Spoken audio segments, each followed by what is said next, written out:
पडळकर, गोपीचंद पडळकर यांनी ख्रिस्ती समाजाबाबत आणि धर्मगुरूबाबत जी गरळ ओकलेली आहे आणि 11 लाख रुपयाचं बक्षीस ख्रिस्ती धर्मगुरूला मारण्यासाठी स्वतःचं पॅकेज तयार केलेलं आहे सैराटप्रमाणे। म्हणजे जो कोणी धर्मगुरूंना मारून टाकेल तर त्याला 11 लाख रुपयाचं बक्षीस हे गोपीचंद पडळकर यांनी जाहीर केलेलं आहे। संविधानिक पदावरती असलेला एक मुख्य व्यक्ती असल्या प्रकारचं भाषण करू शकत नाही आणि जर तो अशा प्रकारचं भाषण करतो तर त्यांचे आमदारकी पद हे रद्द झाली पाहिजे, यासाठी आम्ही पहिले या ठिकाणी आलेलो आहोत। नंबर 2, जर कोणत्याही धर्मगुरूंना राहुरी तालुक्यातच नाही कोणत्याही धर्मगुरूंना जर कोणत्याही प्रकारची इजा जर झाली, त्यांच्या कुटुंबातील कोणत्याही सदस्याला व मंडळीतल्या वा चर्चमधल्या कोणत्याही सदस्याला कोणीही कोणत्याही प्रकारची हानी करण्याचा प्रयत्न केला तर याला 100% जबाबदार गोपीचंद पडळकर असणार आहे आणि त्याच्या भोवती असणारे त्याचे जे अगलबगलमध्ये असतात त्याचे जे बच्चे आहेत, जे 50 रुपयाच्या बिर्याणीवरती त्याच्या पाठीमागे फिरत आहेत, ते सर्व याला जबाबदार असणार आहेत। आणि मुद्दाम होऊन काल त्यांनी याच्या अहिल्यानगरच्या मोर्चामध्ये राहुरी तालुक्याचा त्यांनी उल्लेख केलेला आहे। वारंवार राहुरी तालुक्याला टार्गेट करून राहुरी तालुक्यातील ख्रिस्ती समाजाला डवचण्याचा प्रयत्न ते करत आहेत आणि जर असं सातत्याने घडू लागलं तर कायदा आणि सुव्यवस्थेची वाट लागणार आहे, तशी वेळ येऊ शकते।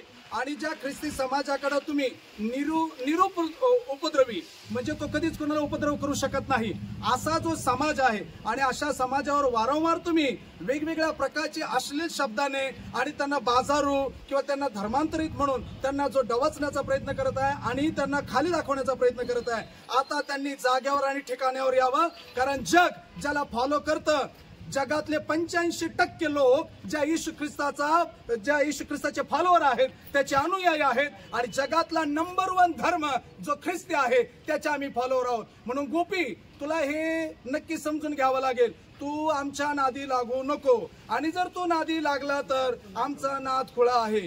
तू आमच्या नादी लागू नको, तुला ही सक्त वॉर्निंग राहुरी तालुक्यातून पहिली आणि आता फक्त बोलून तुला वॉर्निंग आहे। तुझं आमदारकी पद रद्द करण्याची ताकद आमच्या समाजात आहे, कारण नगर जिल्ह्याचं जे राजकारण आहे ते ख्रिस्ती समाजावरती फिरतं हे त्याला कदाचित माहिती नाही। जिथे ख्रिस्ती समाजाने पहिलं क्लेरा ब्रूस अशा ठिकाणी पहिली शिक्षण व्यवस्था सुरू केली आणि तिथेच फातिमा सारख्या जी भगिनी आहे पहिली विद्यार्थिनी म्हणून सुशिक्षित झाली, अशा ठिकाणी ख्रिस्ती समाजाचं मोठं काम आहे। आणि म्हणून गोपी, तुला नगर जिल्ह्याचा इतिहास माहिती नाही, मिशनऱ्यांचे फार उपकार या नगर जिल्ह्यावर आहेत आणि थोडीशी लाज बाळग ख्रिस्ती लोकांच्या विरोधात बोलताना। तू संविधानिक पदावर असताना जर तुला बोलायची आचपेच नाही, तुला लाज वाटत नाही, तुला शरम वाटत नाही, जी गोष्ट धर्माची नाहीये, जी गोष्टी धर्मांतराची नाहीये, त्या गोष्टीला तू धर्मांतराचं रूप दिलं आणि म्हणून आम्ही तुझ्या वक्तव्याचा निषेध करतो आणि वेळ आल्याच्या नंतर आम्ही तुलाही दाखवू अशा तयारीला आज आम्ही लागलेलो आहोत। आणि म्हणून ज्या शासकीय दरबारात आम्ही आलेलो त्या ठिकाणी आम्ही न्यायाची मागणी करत आहोत आणि जर गोपीवरती जर FIR झाली नाही, त्याच्यावर गुन्हा दाखल झाला नाही, त्याची आमदारकी रद्द झाली नाही तर आम्ही मोठ्या संख्येने मोर्चा काढणार। मोर्चाने काही झालं नाही तर अधिवेशनामध्ये गोंधळ करणार, हे लिहून ठेव। आणि तू धर्मांतराचा कायदा आणू शकत नाही, तुझ्यासारखे बरेच पिलावळ आली आणि गेली, ते होणं शक्य नाही, ते तुझ्याच्याने शक्य नाही। तुझा झेंडा पिवळा होता, मातंग समाजाचा पिवळा आहे।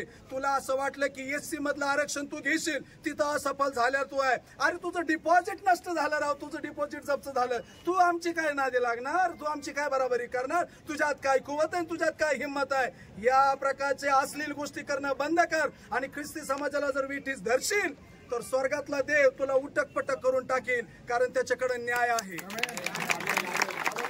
त्या लोकांच्या नादी लागणं म्हणजे साधी गोष्ट नाही। जर आंधळ्याला डोळे आले तर डोळसानी लक्षात ठेवायचं, डोळे जाऊ शकतात। ही सुवार्थ आहे आणि आता सुधर, नाही तर जमीन दोस्त